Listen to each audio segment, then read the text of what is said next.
Baik, kita masuk ke pembahasan yang pertama yaitu pendapatan. Di mana pendapatan adalah penghasilan yang diperoleh dari penjualan barang dan jasa yang berhubungan dengan kegiatan utama perusahaan.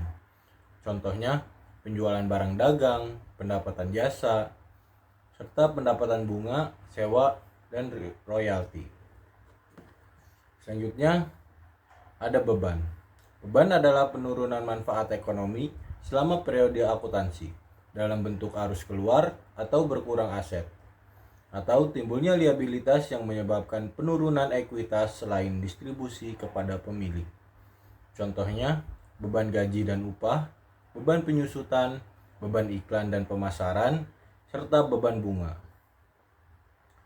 Selanjutnya, ada karakteristik utama pendapatan, di mana pendapatan berasal dari aktivitas utama, seperti penjualan barang, pemberian jasa, pemanfaatan aset entitas oleh pihak lain, seperti bunga, royalti, dan dividen.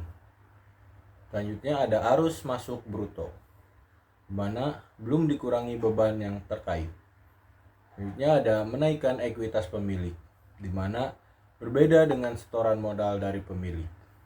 Selanjutnya diakui secara aktual, tidak menunggu kas diterima. Selanjutnya mengurangi laba, di mana semakin besar beban maka laba semakin kecil. Terjadi dalam kegiatan operasional, di mana digunakan untuk menjalankan bisnis dalam sehari-hari. Karakteristik selanjutnya yaitu dapat diukur dengan uang, harus bisa dihitung secara jelas. Selanjutnya bersifat periodik, di mana dicatat per periodik, per bulan atau per tahun. Selanjutnya tidak memberikan manfaat jangka panjang, berbeda dengan aset yang manfaatnya lama. Selanjutnya ada prinsip pengakuan pendapatan. Menurut PSAK 72 atau IFRS 15, pendapatan diakui ketika entitas telah memenuhi kewajiban pelaksanaan dengan menyerahkan barang atau jasa kepada pelanggan. Artinya, perusahaan baru boleh mengakui pendapatan ketika pengendalian atas barang atau jasa telah berpindah kepada pelanggan. 5 langkah pengakuan pendapatan menurut PSAK 72 yaitu pertama, mengidentifikasi kontrak dengan pelanggan. Yang kedua, mengidentifikasi kewajiban pelaksanaan. Yang ketiga, menentukan harga transaksi. Yang keempat, mengalokasikan harga transaksi. Yang kelima, mengakui pendapatan saat kewajiban dipenuhi. Selanjutnya ada prinsip pengakuan pendapatan. Kapan pendapatan bisa diakui? Yang pertama, masih ada kewajiban signifikan yang belum diselesaikan. Yang kedua, harga jual masih belum pasti, misalnya kontingensi. Selanjutnya ada piutang tidak dapat ditagih, harus pakai metode provisi. Selanjutnya ada pengakuan beban. Yang pertama, terjadinya konsumsi manfaat ekonomi. Perusahaan menggunakan aset atau menimbulkan kewajiban dalam kegiatan operasional. Contohnya seperti penggunaan listrik dan pembayaran gaji. Yang kedua adalah pengakuan beban. Beban diakui ketika terjadi penurunan manfaat ekonomi pada periode berjalan yang dapat diukur secara andal. Yang ketiga, pengukuran beban, yaitu beban diukur sebagai nilai pengorbanan ekonomi yang terjadi. Contoh, beban listrik sebesar tagihan listrik. Selanjutnya akan dibahas oleh rekan saya. Selanjutnya ada pencatatan beban.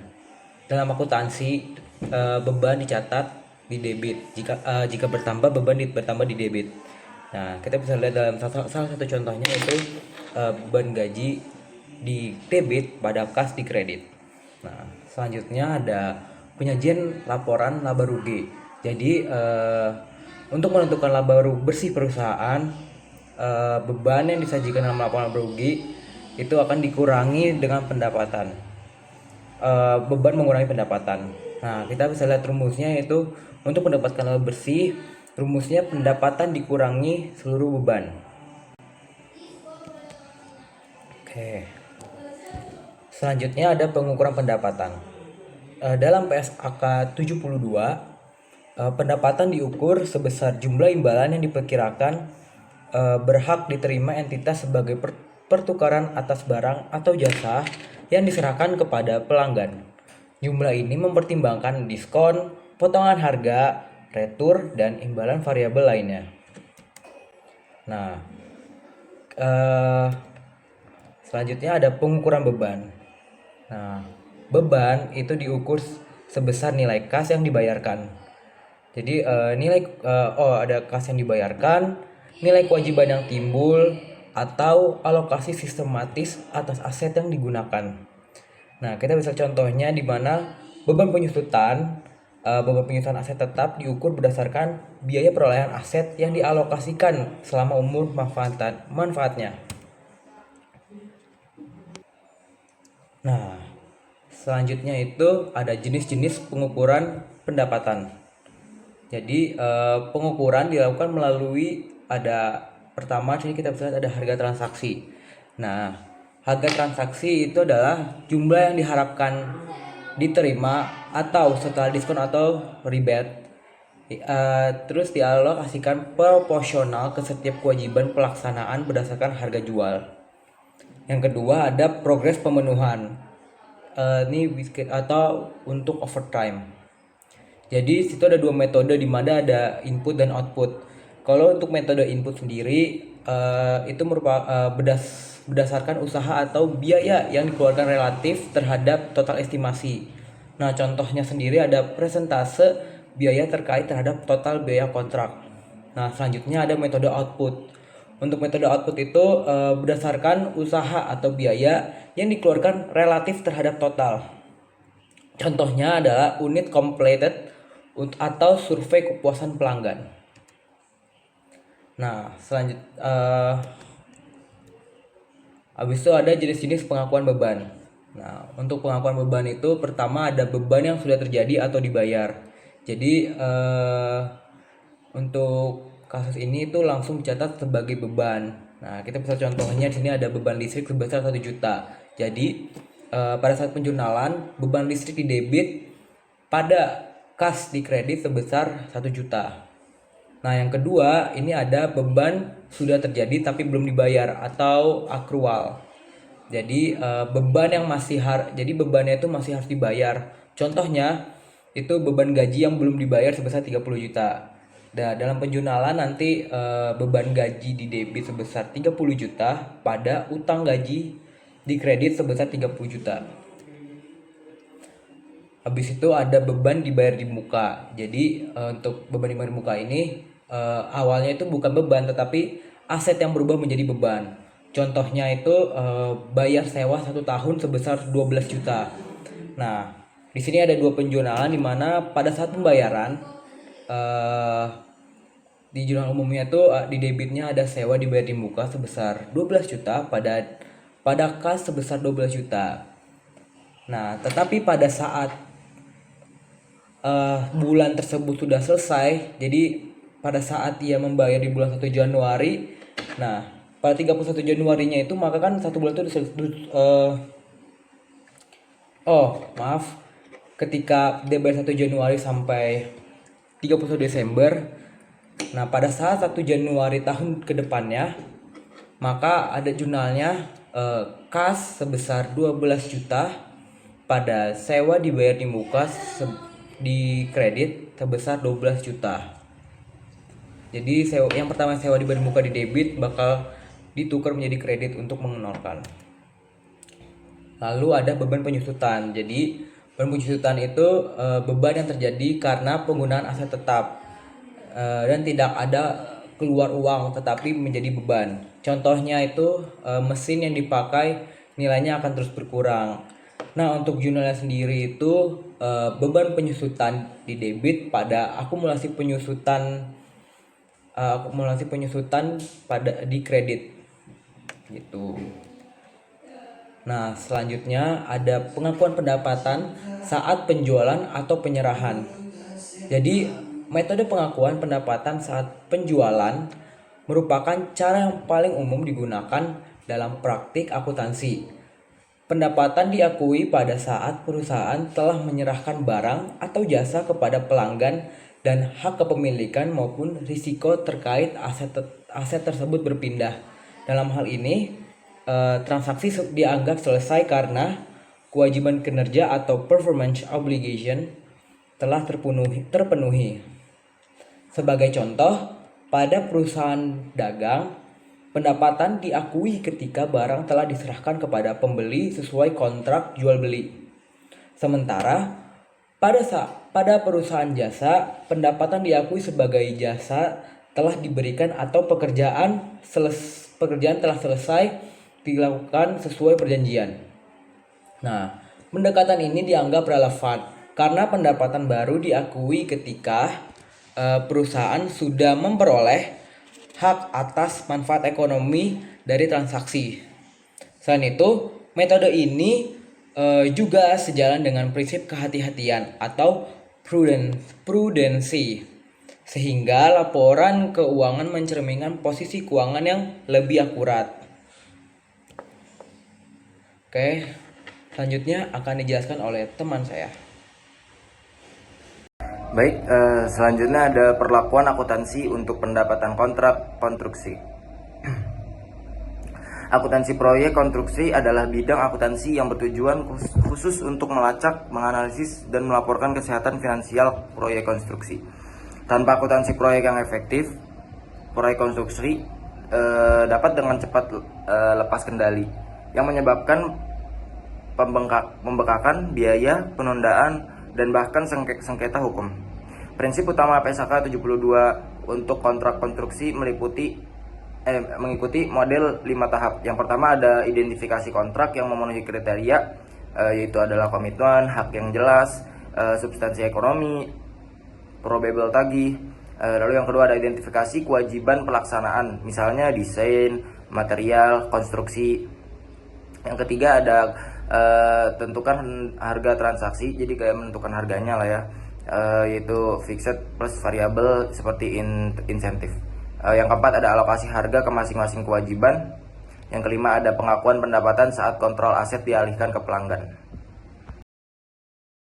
Oke, masuk ke selanjutnya ada perlakuan akuntansi untuk pendapatan kontrak konstruksi. Contohnya, contoh ilustrasinya itu kontrak sebesar 100 miliar, progres fisik 40%, output method, biaya aktual 30 juta, dari estimasi total 75 miliar, pendapatan diakui sebesar 40 miliar, beban diakui sebesar 30 miliar, laba kotor yaitu sebesar 10 miliar. Persenan penyelesaian input itu 30/75 atau sekitar 40% konsisten. Pembayaran pelanggan 35 juta termasuk advance sejumlah 5 juta yang sebelumnya. Jurnal penyelesaian progres atau overtime, yaitu adalah piutang kontrak sebesar 30 juta dan biaya pokok kontrak BPP 30 juta pada pendapatan kontrak konstruksi 40 juta dan kas 25 juta. Selanjutnya ada jurnal penyesuaian akhir periode, yaitu adalah pendapatan kontrak konstruksi sebelumnya pada utang kontrak sebesar 5 juta. Oke, selanjutnya ada pengakuan pendapatan untuk kontrak konstruksi. A. Pengakuan sepanjang waktu overtime. Pendapatan diakui bertahap sesuai progres penyelesaian proyek. Bisa menggunakan overtime jika termasuk dalam kriteria pelanggan sudah menikmati manfaat saat proyek berjalan dan proyek dikerjakan di lahan milik pelanggan, bangunan spesifik, dan kontraktor berhak dibayar meski kontrak dihentikan. Cara mengukur progres overtime menggunakan metode input biaya yang sudah terjadi atau total estimasi biaya dikali dengan 100%. B. Pengakuan sepanjang waktu atau overtime. Pengakuan diakui sekaligus saat proyek selesai 100% diakui di periode akhir. Contoh kasusnya yaitu produksi komponen konstruksi standar, bukan pesanan yang dijual setelah jadi ya. Jadi seperti pembuatan kusen pintu standar massal, produksi beton pracetak ukuran umum, pembuatan tangga modular standar. Selanjutnya ada pengungkapan pendapatan. Perusahaan perlu mengungkap informasi mengenai pendapatan, antara lain sumber atau jenis pendapatan seperti penjualan barang dan pendapatan jasa. Yang kedua ada kebijakan dalam pengakuan pendapatan. Yang ketiga ada jumlah pendapatan selama periode berjalan. Yang keempat ada piutang usaha yang berkaitan dengan penjualan. Yang kelima ada pendapatan yang masih harus diterima atau kewajiban yang belum diselesaikan. Contohnya itu perusahaan menjelaskan bahwa pendapatan diperoleh dari penjualan produk dan jasa pelayanan. Selanjutnya ada pengungkapan beban. Perusahaan juga perlu mengungkapkan rincian beban yang terjadi selama satu periode. Beban dapat disajikan dengan dua cara, yaitu berdasarkan sifat beban, misalnya beban gaji, beban listrik, beban penyusutan, beban bahan baku. Lalu berdasarkan fungsi beban, misalnya beban penjualan, beban administrasi, beban distribusi, beban umum, dan operasional. Selanjutnya pengembangan standar pendapatan yang baru, PSAK 72. PSAK 72 ini merupakan standar akuntansi baru mengenai pendapatan yang mengadopsi IFRS 15 Revenue Form Contracts with Customer dan berlaku efektif. Tujuannya itu menyatukan standar pendapatan menjadi satu model. Yang kedua, meningkatkan konsistensi antar industri. Yang ketiga, menyesuaikan pengakuan pendapatan dengan kontrak pelanggan. Tujuan PSAK 72 itu apa sih? Tujuannya itu standar pendapatan baru memberikan dampak pada beberapa bidang usaha seperti perusahaan properti, perusahaan konstruksi, perusahaan telekomunikasi, perusahaan retail, perusahaan jasa. Beberapa perusahaan mungkin mengalami perubahan waktu pengakuan pendapatan sehingga laba perusahaan juga dapat berubah.